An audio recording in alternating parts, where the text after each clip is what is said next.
Adèle, merci de nous recevoir dans les bureaux d'Inwinit. Merci beaucoup, c'était agréable d'être là. J'ai envie de te demander dans un premier temps, Inwinit, déjà, qu'est-ce que la maison d'édition publie? D'où est-ce que c'est parti? D'où est-ce que c'est parti cette idée-là de publier les livres qu'Inwinit publie? Invenit, à sa création en 1991, c'était un studio de communication graphique qui était composé essentiellement de graphistes de formation. Et en 2008, ils ont prolongé cette activité vers l'édition. Ils ont commencé à éditer des livres.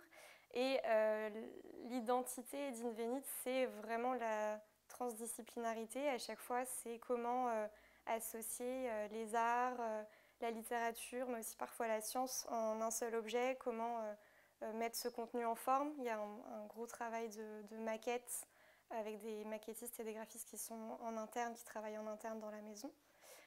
C'est une maison aujourd'hui qui fait plus tellement de communication visuelle en tant que graphiste, qui s'est vraiment dédiée à l'édition indépendante, avec une collection vraiment emblématique qui s'appelle Ekphrasis. L'idée d'Ekphrasis, c'est de donner la parole à un écrivain ou à une écrivaine à partir d'une œuvre d'art.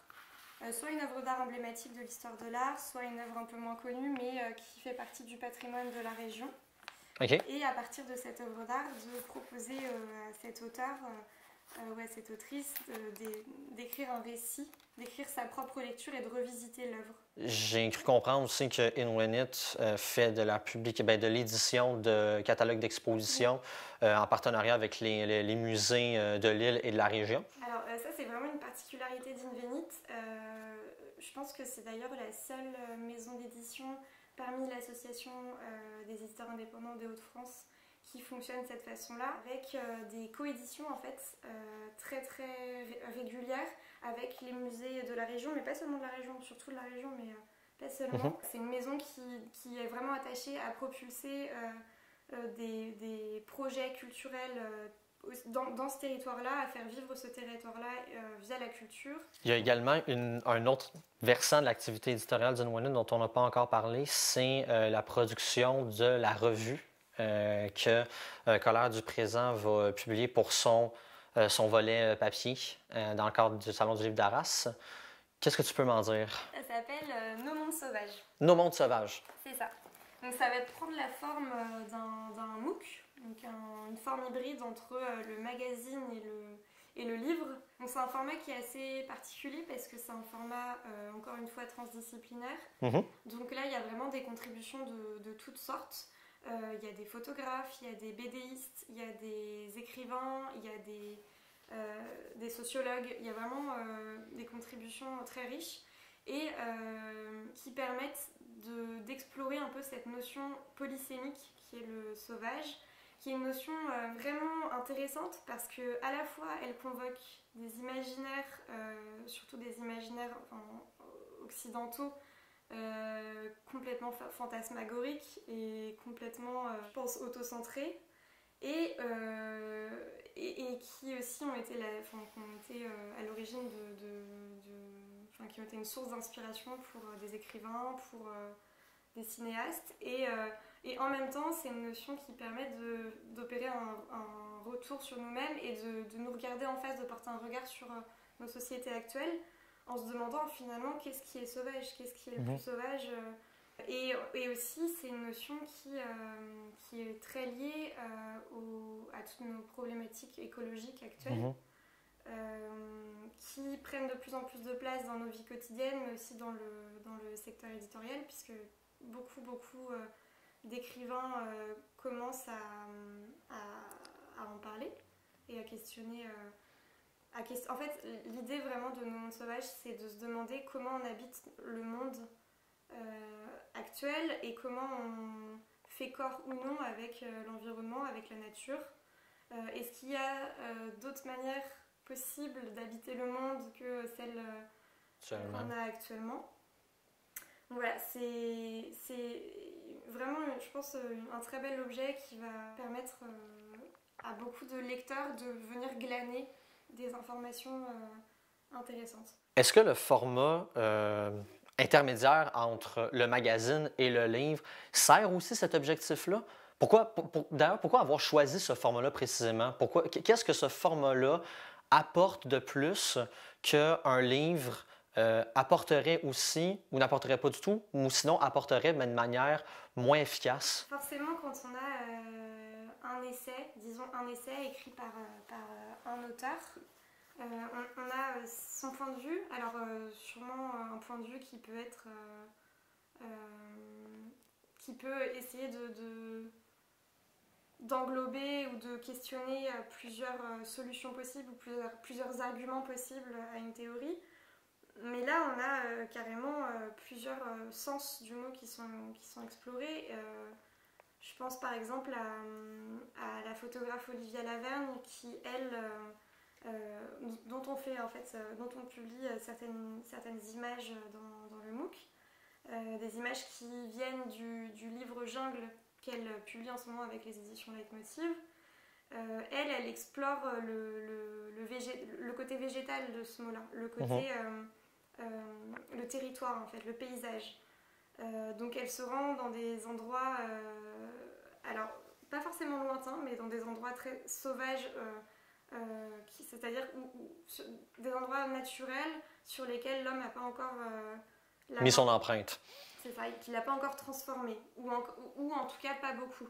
Parce que c'est ce qu'elle me disait aussi, c'est que c'est rare en fait finalement aujourd'hui de trouver des endroits de végétation qui n'ont pas été modifiés et qui n'ont pas été transformés par l'homme. Et donc elle se rend sur ces territoires-là et elle apporte son point de vue, son regard, de la lumière, un cadrage, et elle crée un univers qui est tout autre. Elle s'inspire de ce paysage-là pour créer un univers tout autre. Tantôt, tu as parlé de bande dessinée? Oui. Oui, j'ai parlé de bande dessinée. Donc, il y a 3 contributions en bande dessinée. Il y en a notamment une de l'auteur américain Derf Bagderf, qui n'est pas vraiment une contribution, en fait, c'est un extrait de sa BD Kent State, qui a été publiée l'année dernière, enfin traduite l'année dernière en français. Et c'est un extrait, c'est une BD qui évoque les manifestations de 1970 aux États-Unis à l'université de Kent State et qui a mené à une répression très violente et à la mort de 4 étudiants qui manifestaient là. Par les forces de l'ordre. Et en fait, il brosse le portrait de ces étudiants-là et il brosse aussi le portrait de certains hommes qui faisaient partie des forces de l'ordre à ce moment-là. Et pour montrer l'absurdité et la sauvagerie de la répression par la force de manifestations pacifiques. Ce que je trouve intéressant, c'est que là, tu as mis en évidence 2 visions radicalement différentes de cette notion de la sauvagerie. D'un côté, on a la sauvagerie plus liée à la nature, à un monde sauvage qui n'est pas touché par l'homme, tandis que de l'autre côté, on a une sauvagerie qui devient synonyme de répression violente, d'oppression policière et de climat social oppressif. C'est ce genre de décalage-là, de distance-là dans la polysémie du terme que le MOOC va chercher à mettre en évidence. C'est ça, et à travers différentes formes que ce soit de la littérature, que ce soit de la bande dessinée, ou même des illustrations, parce qu'il y a aussi les illustrations de Marie Boralevi, qui est une jeune illustratrice et graveuse, pardon.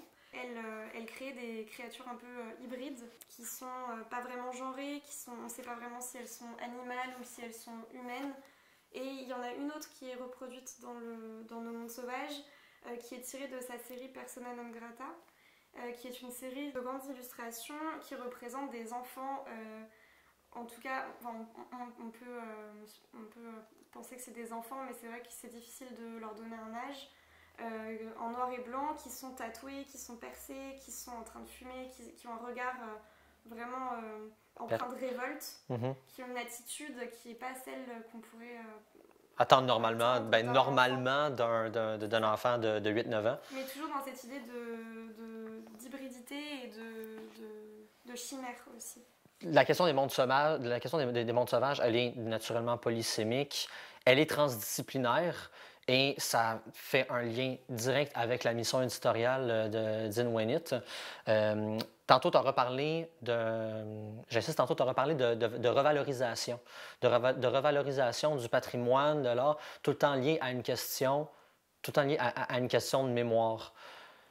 Est-ce qu'on a oublié notre état premier d'être sauvage? Moi, je pense que oui, je pense que le sauvage, il est présent, il est enfoui en nous, qu'il est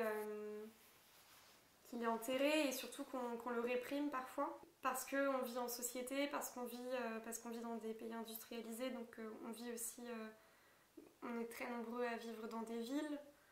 On côtoie moins au jour le jour la nature, on côtoie moins les paysages naturels, mais j'ai quand même l'impression qu'il y a quelque chose qui se passe en ce moment. On questionne de plus en plus notre rapport, notre façon d'être et notre façon de vivre et notre rapport à notre environnement. Donc je pense que c'est quand même quelque chose qui est en train d'émerger, que peut-être que cette identité-là, elle est en train de réapparaître à la surface. Est-ce que la revue pourrait nous aider justement, soit à initier cette réflexion-là chez ceux qui ne l'ont pas encore entreprise, ou à la prolonger chez ceux qui l'ont déjà initiée? Oui, je pense.